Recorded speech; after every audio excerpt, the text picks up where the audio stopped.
નાનાણી નિયતિના જય શ્રી કૃષ્ણ। તો આજે મહાભારતની ચોથી વાર્તા વિચિત્ર વીર્ય। એક ગંધર્વ સાથેના યુદ્ધમાં રાજકુમાર ચિત્રાંગદ મૃત્યુ પામ્યા। એમને કોઈ પુત્ર ન હતા, તેથી હસ્તિનાપુરની ગાદી પર શાંતનુના નાના પુત્ર વિચિત્ર વીર્યનો રાજ્યાભિષેક કરવામાં આવ્યો। વિચિત્ર વીર્ય ઉંમરલાયક થતા ભીષ્મએ એમના માટે કન્યાની શોધ શરૂ કરી। હવે ભીષ્મને સમાચાર મળ્યા કે કાશી રાજે તેની 3 પુત્રીઓ અંબા, અંબિકા અને અંબાલિકાના લગ્ન માટે સ્વયંવર યોજ્યો છે।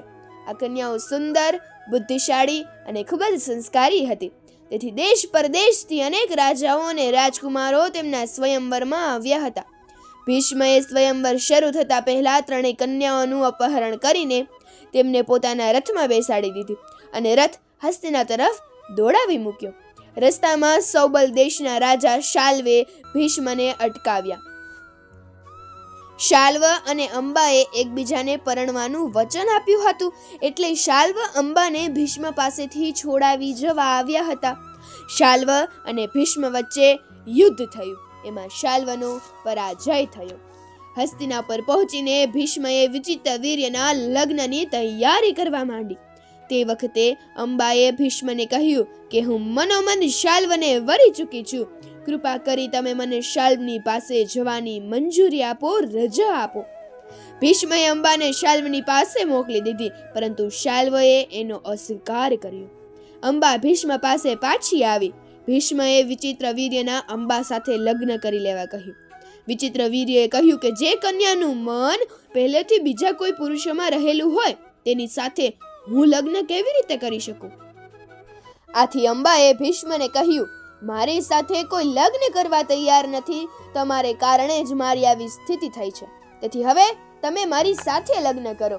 ભીષ્મ તેમની પ્રતિજ્ઞાને કારણે અંબા સાથે લગ્ન કરી શકે એમ ન હતા, તેથી તેમણે અંબાને સમજાવીને ફરીથી શાલ્વ પાસે મોકલી। શાલ્વે અંબાને સ્વીકારવાની સ્પષ્ટ ના પાડી દીધી, અસ્વીકાર કરી દીધો। આથી અંબાને ભીષ્મ પર ખૂબ જ ક્રોધ ચડ્યો। તે ભીષ્મને પોતાના બધા જ દુઃખોનું કારણ માનતી હતી, તેથી ભીષ્મને સજા કરવા માટે તેણે જુદા જુદા યુદ્ધોની મદદ માંગી। આ બધા યોદ્ધાઓ ભીષ્મથી ડરતા હોવાથી તેમણે અંબાની કોઈ પણ પ્રકારની મદદ ન કરી। અંબાએ તપ કરીને ભગવાનને પ્રસન્ન કર્યા। ભગવાને અંબાને સદાય તાજા રહેતા ફૂલોનો હાર આપીને કહ્યું, જે આ હાર પહેરશે તે ભીષ્મની સાથે યુદ્ધ કરી શકશે। અંબા આ હારને લઈને અનેક રાજાઓને મળી, પરંતુ કોઈ રાજા એ હાર પહેરવા તૈયાર જ ન થયા। છેલ્લે અંબાએ કંટાળીને દ્રુપદના મહેલના દ્વારે આ હાર લટકાવી દીધો અને ત્યાર પછી તે વનમાં જતી રહી। ત્યાં ઋષિમુનિઓએ અંબાને પરશુરામ પાસે મદદ માંગવાનું કહ્યું અને અંબાએ પરશુરામને મળીને બધી વાત કરી। પરશુરામને અંબા પર ખૂબ દયા આવી। તેમણે ભીષ્મ સાથે યુદ્ધ કર્યું, પણ તે હારી ગયા।